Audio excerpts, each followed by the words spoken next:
Well, I'm noticing a lot of people have a lot of interest in the L02 model. There are 4 models: the L2502, the L3302, the L3902, and the new L4802. So I figured I would do perhaps maybe a little bit more in detail walk around of this guy and explain why I like it, because I've been getting a lot of comments asking if I do like it. So I figure I may as well update in 2024 if I still like it. Yes, I absolutely love it. It has been through quite a lot. I think I've just under 70 hours now. It's a super duper capable tractor. As you can see, the front axle on these things are pretty massive. And the thing about it, what's so nice that I like about this so much is how powerful a tractor this is for how small size it is. Now, my garage this is just my house's garage, not my barn. Not where I store this. They did not, I doubt this would meet modern code. I think my grandpa had his garage rebuilt after a power line fell on it. They had to lift up the roof when they reconstructed the barn in order for it to meet a more modern standard. These garage doors, I'm sure, are way too short for reality. But the thing is, even with these teeny weeny little doors, if you just drop the ROPS, you put this thing right in the teeniest little garage going. And let me tell you, the amount of power that this loader has, the LA526, is very impressive. I have videos of it lifting whole trunks of trees with the third function with the grapple. Super duper handy. I bet I've spread 100. Yeah, I've probably spread now 100 tons of rock between several of my driveways, my friends' driveways, getting the base prep for the barn. It is literally amazing what this bucket has put up with. I've moved a ton of concrete. You can see the lip of the bucket's all tore up from the concrete I was moving. This thing is it just won't stop. And the thing is, I'm going to post in here the prices, at least what Kubota lists. I'm sure it'll be probably cheaper at a real dealership, but at least on their building, you can get into one of these for the price of like an really small economy car. This is the prices for the L2502. Correction, it is a direct injected motor, not a indirect injected, so it's different than my B2630. And this is for the L3302. It does have a gear drive option, just like the 2502 does. And this is for the L3902, which is what I have, and there is a gear drive option for this one too. Finally, this is a very packed-in picture, but the very top is the narrow track for like a vineyard, but this is for the 4802. And it's ridiculously handy. I'm getting prepared for what's supposed to be a massive storm. Now, that's what the weatherman says. Lately, the weatherman is totally full of crap. If any of you guys are weather people, go ahead and comment so we can ask you how you got into such a line of work. Seems like a very safe line of work to be in. A lot of predictions that don't necessarily, pan out. But I was just moving wood over here for the wood stove. I was just setting up the generator, getting ready for that. It's just an amazing tool. It has plenty of stability and 3-point power to move around big trailers. Sorry for my mess. I was just cleaning up for the storm here. To move big trailers with a hitch, no problems there. My 50th anniversary literally came with this. What is it? QH15. The quick hitch. I did opt for 2 rear remotes because I do have plans to use this in such a way at some point with the 2 rear remotes. I do have my rear tires filled, which I highly recommend. The 2502 is going to be a non-emissions motor, and I think it's a very similar, if not the same, 24, 25, 26 horsepower 3-cylinder that they use in all of their small stuff, like their lawnmowers, their small, like, compact tractors. It's a well-used motor, and as far as I know, I think it's the same exact motor that I have in my B2630, which is an old tractor that is ridiculously reliable, and it's been just a wonderful unit. So that 2502, I think, is a really great buy. You get to save a little bit of money, and you're going to have the same loader capability and the same power behind the tractor, same 3-point capability. What you're not going to have the same is the PTO horsepower. That's where you lose with going with a smaller engine output. But I don't recommend on these things, especially because they're compact. That's the whole point of these things, is they're compact. I don't recommend the biggest brush mower you can run. I don't recommend the biggest back blade you can run, the biggest box blade, whatever. I would stick to the rear tires or less on, your your mowing apparatus, your tilling apparatus, your grading apparatus, because you can just make multiple passes. And the whole point of having a small tractor is the ability to get it into tight spaces. And that's what this thing does really, really well. And then when you get it into those really tight spaces, you have a ludicrous amount of power to do work. I mean, you can land clear with this thing, and you don't need to have a 39 horsepower motor to clear land where you're carrying trees around. And, you know, you see my saw haul sitting right there. I use that literally all the time, carry the chainsaw around. This is a very, very special size of tractor. It's very approachable in terms of cost. I don't have a full enclosure, obviously, on this. I have the foldable ROPS because of wiggling it into tight spaces. You probably don't want to have really expensive windows. And keep that in mind, the windows on tractors are really expensive to replace. So you do not want to whop that thing off. But I highly recommend the L02 platform. I think if you needed to have more PTO horsepower and you didn't want to go up to an L60, which is a bigger, slightly bigger frame, and you're getting to the point of having a tractor that you got to do multiple, you know, a 10-point turn when you're on your little teeny trail on your property, this thing turns really, really nice, has tons of power. The only thing that I would say, and I've said this in other videos, I wish Kubota, if you're listening, give us some bigger front tires. It just makes everything better. I would also recommend that you buy a 4-wheel drive tractor. The reason is when you put, you know, 1,000 pounds, 1,200 pounds in the bucket, and you're driving it around your property, your rears are going to be paddling back there. And this goes back to the thing that I just said to you. I highly recommend that you get loaded tires. Makes a huge difference. You never know what's in there.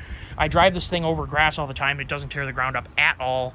I'm actually in 4-wheel drive right now, looks like, and I definitely have not been tearing up the ground. I just brought wood back, just moved the generator, didn't tear the ground up at all. The ground is wet. It has been raining on and off. I'm sorry for the road noise. It just kind of is what it is right now. I wouldn't really change anything about this tractor.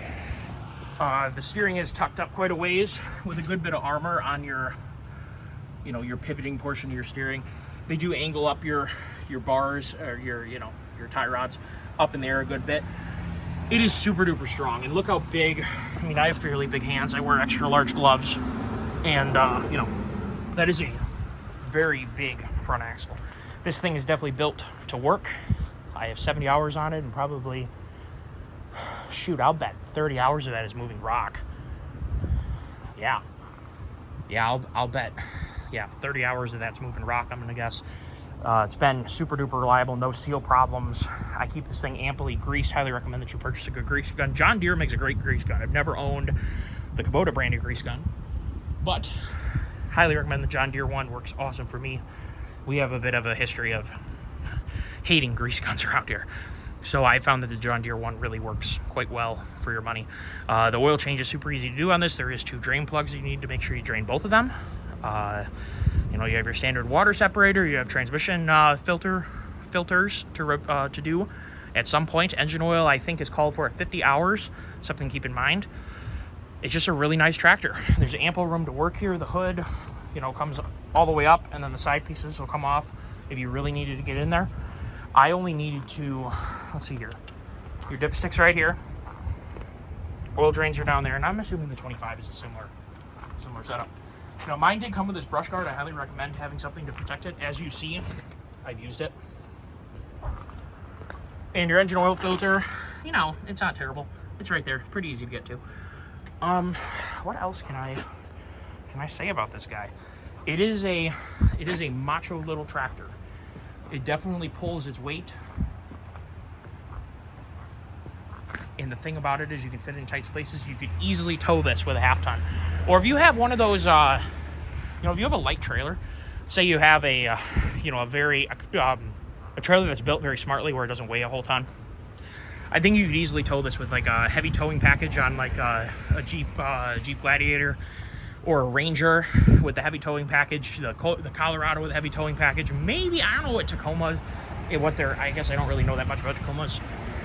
I have a feeling you might be able to tow this with a Tacoma if it has like a heavy towing package.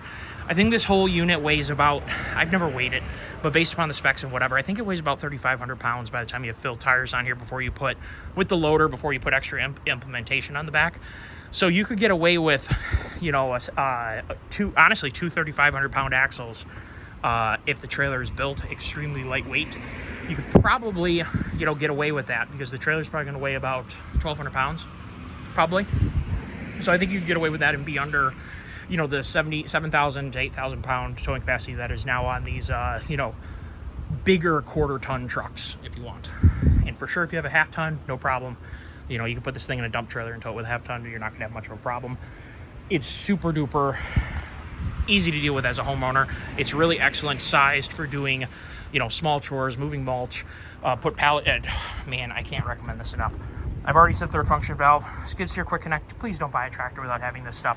It is so unbelievably handy. Pallet forks on this little thing. A 4-wheel drive tractor with pallet forks, you can do just so much with it if you don't want to have a grapple. Highly recommend you choose to use a grapple. One thing I'd recommend you stay away from, and I was just talking about this to a gentleman on the YouTube comment section today, is staying away from a rear-mounted a rear-mounted backhoe. I'm going to tell you a little bit of why. You basically, as far as I know, you always have to remove all your 3-point components, all those pins, everything's got to come out. This stuff weighs a lot, so then you got to store it somewhere. You got to unbolt your turnbuckles if you have that. If you have, the pinned adjustable setup, you got to remove all that in order to put your backhoe on. They weigh a ton. You can't just move them around easily. They are extremely heavy. You're going to have trouble moving it around if you don't have a dedicated place for it to be stored. Or if maybe you're buying this tractor and you have no interest in using any of your 3-point, maybe that might be something to buy. Just to use the back of your tractor for something else, for counterweight. Obviously, a backhoe is very heavy, and as a counterweight, it's excellent. The real problem is, guys, they have very limited digging depth. They have very limited reach going out. They don't have thumbs usually, and if they do have a thumb, it's just going to be a pin-on thumb, so it's not going to be a hydraulic thumb that you can actually grab things with. They are extremely limited in their capability. They're usually $10,000 or $12,000 by the time you get the bracket kit and everything. I don't think it's worth it at all. Save your 10 or 12 grand, go rent yourself a mini excavator from a friend, from a rental joint. You're probably going to be, I think $300 or $400 a day pretty much covers a smaller one. You may even be able to get a really smaller one, like the Kubota U33 sized, or like a 3-ton one. You may be able to get one for, under $300 a day. For sure, under $300 for a half day or something. So I just recommend that you just do that. Unless you have some very specific uses, you're going to have a hard time digging up anything bigger than like shrubbery, basically, with it. You're not going to pull out a pine stump, with it. Especially because you don't have a thumb. You may be able to dig around a smaller pine stump, maybe 8 to 10 inches, and then you might have enough power to break the roots that are down underneath there, and then you could eventually be able to, pick the whole thing out. But it's a very, very limited usage. Usually they have very small buckets.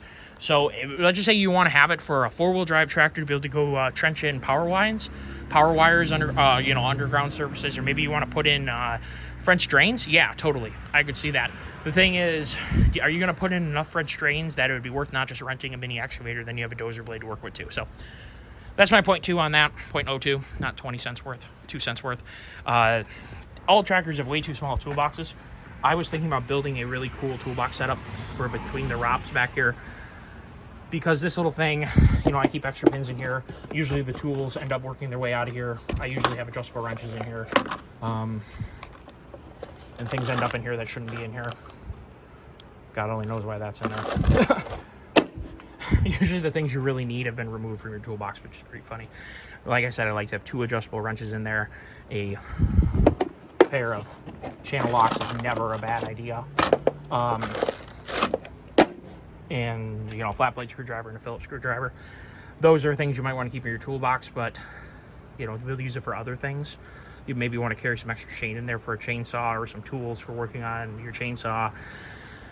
Things like that. You may want to have a bigger toolbox, so keep that in mind. What else can we say? This is just a great tractor. I love this tractor.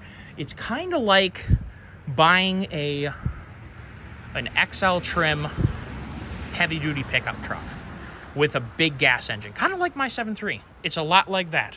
You're getting a whole lot of vehicle that can do a whole lot of stuff, and maybe you don't have the AC, you don't have a radio, you can bring along headphones, or you can bring along a speaker if you really want that. You're not going to have any bug protection. I was just bringing that wood around, and we've just been having storm after storm here, so it's wet, nasty, and whatever. I got covered in like 150 mosquitoes literally just right now. I think I still have them. There's one dead on my arm right there, I think. So you don't get any bug protection here if you have a place that you have a lot of skunks, bees, scary things. That's where you kind of might consider having a cab, and especially if you don't need to go in tight spaces. Obviously, if money grew on trees, I would have a cab tractor, but when I bought a cab tractor, it's going to be a big cab tractor. I think that this size definitely lends itself to not being a cab tractor because you'd be very, very tight in there. There's very, very little room to have an extra person, like if you want to bring a kid along or something in on one of these, especially if they're cabbed, they get to be very, very small.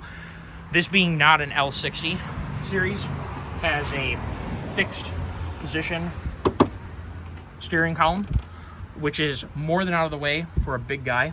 No worries there. If you're a big guy, that's made for you. I've never had to use the park regen function or the the inhibit regen function.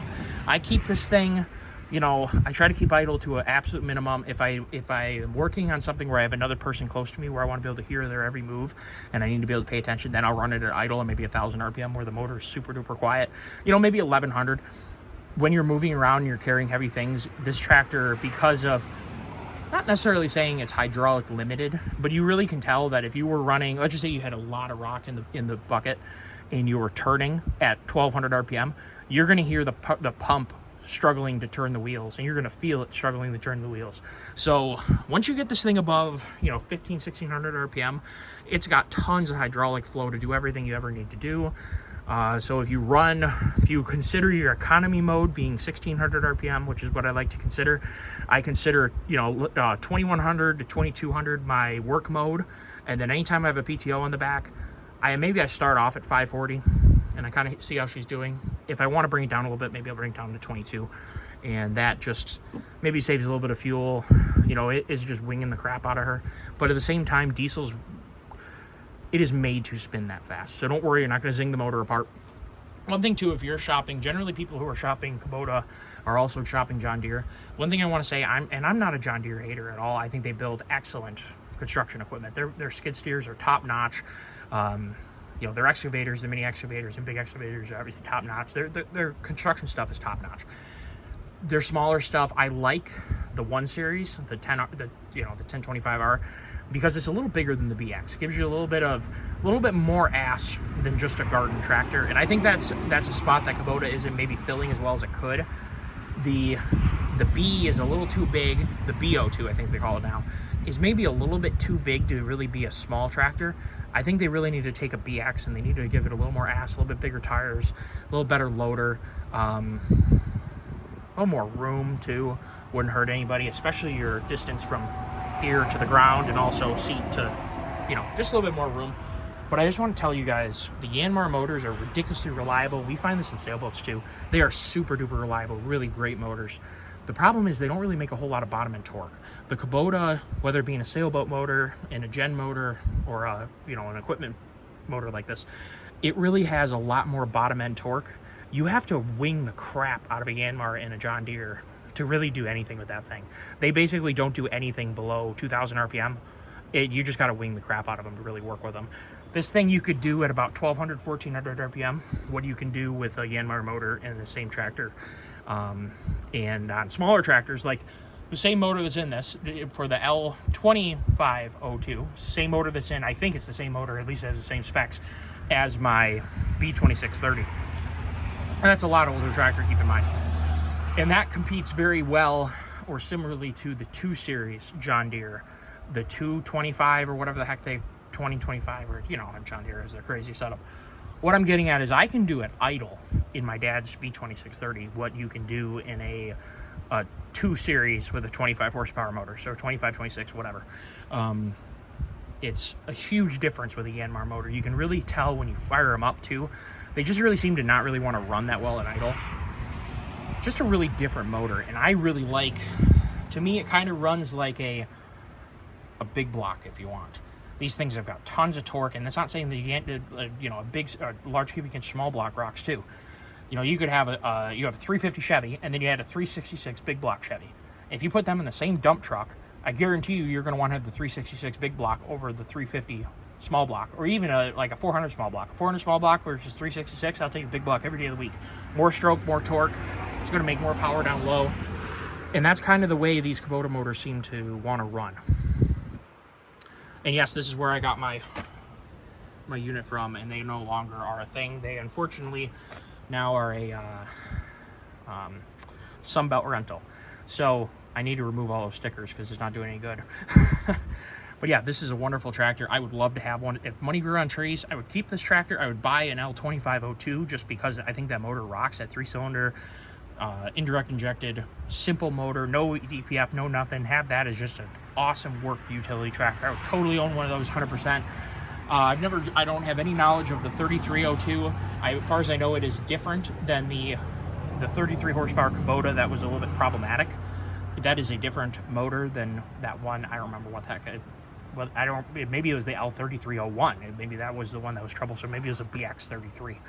Whatever the heck that troublesome one was, where they tried to do, I think they tried to do indirect injection with a DPF, and it just was, I heard, a disaster. Never owned one. I've never used a 33 horsepower Kubota. I don't know. I assume it's not the same displacement as my 39. I would have to imagine. The 48 came out after this tractor. I mean, I'm all about power, so given the opportunity, I would have considered it, but it looks like it's a pretty decent price jump, and I honestly don't need the power that I have. I run a 48-inch tiller, and that does awesome things for my garden, for food plotting. I can get it through little trails, like walking trails, to seed them in clover, or just to put grass down. It is a super duper nice size for a tiller, and this thing doesn't even, you don't even need it. In fact, I've run that tiller behind my B2630 and it has no problem. So if you want to run a smaller tiller and a smaller brush mower, I cannot believe you're going to have any trouble. This thing running through grass, even tall grass, 4 foot tall grass, literally no problems. I turn her down a little bit and let her, not work as hard. When you're running through, 4-inch diameter or shrubs, one after the next, where you have, 2, 3, 4 inches of wood, I am nowhere near, I've never sheared a pin. I've never been, I don't think, anywhere near needing 39 horsepower, but it is nice to have because it doesn't really slow down at all. If you hit something really bad, it'll go, vroom, and then it'll come right back up. Kubota, if you're watching, this is an awesome tractor, and for you guys wanting to consume, when I'm ever at a Kubota dealer getting parts and I've seen it a lot.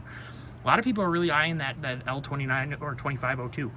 And I tell them right away, just because you overhear it and you want to try and give people, and I always say, this is a great tractor. You'll absolutely love it. If you have, I think your upper limit's going to be 80 acres, I think. And especially if your 80 is a lot wooded, so you're just doing trails exactly like I'm doing, this tractor is awesome. It's right what you need to have. Yeah, I don't know if I'd want to brush mow. If you had a bat wing, I think this thing might be a little too small for a 10-foot bat wing. I think you'd want to be, honestly, over probably the 48 horsepower. But a lot of people like and get by with the L4060, which is less horsepower than the L4802. See how it's confusing? The L60 is a different platform than the L02. Keep that in mind. But it's a very special tractor. Hopefully you guys enjoyed it. If you guys are searching for one, and I highly recommend the Saw Haul. I get it off Amazon. I have no affiliation at all. I bought 2 of them now because I put one. This was on my dad's tractor. I took it off when I bought my tractor, and then I'm like, wow, this thing is so handy. I bought him another one, put it back on his tractor. So I bought 2, full price. Don't work for them. Don't have any association. Highly recommend. Get yourself a third function. Please get yourself a third function. You will use it. Get yourself a skid steer quick connect and get your tires filled. If you do those 3 things, I think that any tractor in this size range is going to be wonderful for you guys. So have a great day. Hopefully you enjoyed the walk around review and conversation about this tractor. Have a good day. Bye-bye.